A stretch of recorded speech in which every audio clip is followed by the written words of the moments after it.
Hey friends, welcome back to another Bible time. During Christmas and Advent, we read and spoke quite a bit about darkness and light.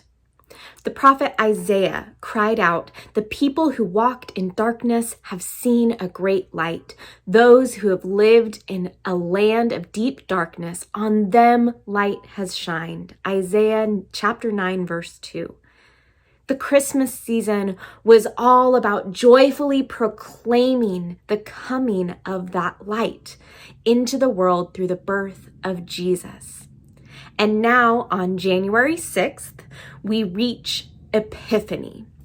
A quick note, a lot of Christians celebrate Christmas on January 6th. So this day is significant in a number of ways. The word epiphany means to cause to appear or to bring to light. It can refer to the actual appearance of God, such as the coming of Jesus, or to aha moments we have in our lives. You might hear people say things like, "I had an epiphany." When they say this, they don't mean they saw God most of the time, but that they had a sudden realization. The day and season of Epiphany for Christians is not just a sudden realization, though it is full of those, to be sure. It is a revealing again and again that God is among us. We might listen to the poet, Mary Oliver, when she wrote, "Instructions for living a life. Pay attention. Be astonished. Tell about it." This is the roadmap to Epiphany. So before we go much further, let's take a look at Matthew chapter 2, where we find the Magi that inspired this day of Epiphany. After Jesus was born in Bethlehem village, Judah territory, this was during Herod's kingship, a band of scholars arrived in Jerusalem from the east. They asked around, "Where can we find and pay homage to the newborn King of the Jews? We observed a star in the eastern sky that signaled his birth. We are on a pilgrimage to worship him." When word of their inquiry got to Herod, he was terrified, and not Herod alone, but most of Jerusalem as well. Herod lost no time. He gathered all the high priests and religion scholars in the city together and asked, "Where is the Messiah supposed to be born?" They told him, "Bethlehem, Judah territory." The prophet Micah wrote it plainly. "It's you, Bethlehem, in Judah's land, no longer bringing up the rear. From you will come the leader who will shepherd, rule my people, my Israel." Herod then arranged a secret meeting with the scholars from the east. Pretending to be as devout as they were, he got them to tell him exactly when the birth announcement star appeared.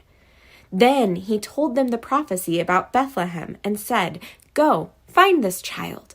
Leave no stone unturned. As soon as you find him, send word, and I'll join you at once in your worship."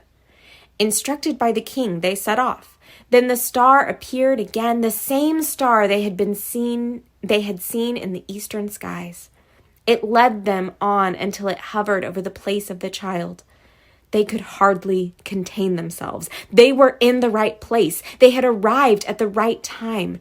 They entered the house and saw the child in the arms of Mary, his mother.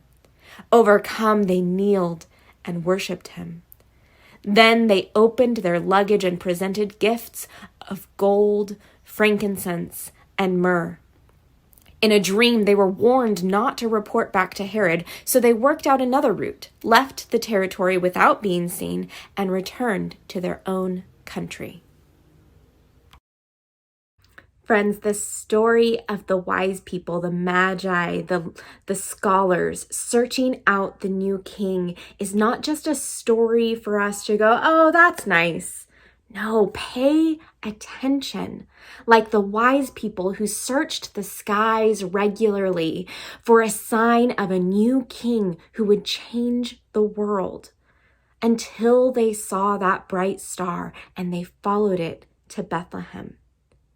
Be astonished at what God has done, coming to be with God's creation, to redeem it, to make it whole. to do the miraculous things that Jesus did and to turn the world on its head. And then tell about it. The wise people who traveled far to find the king undoubtedly didn't stay silent about it. While they didn't go back and tell Herod, because, well, that would have been catastrophic, they surely went back to their homelands and told of their adventure to greet the new king. It's amazing that this story is included in Scripture because it reminds us that Jesus came for people everywhere, no matter where they come from, no matter the color of their skin or what the world or even religious groups say about them. Jesus came for the whole world. And once we see it and soak in all the richness of the good news of Jesus, we can't help but tell others and live out that goodness. And so, friends, watch, be in awe, and tell others. What do you see around you today that is an inbreaking of God's kingdom? Where do you see God showing up? Trust me, in the coming weeks, we will see him reveal himself again and again. Epiphany after epiphany. Thanks for being here today, friends. I love you, and I'll see you soon.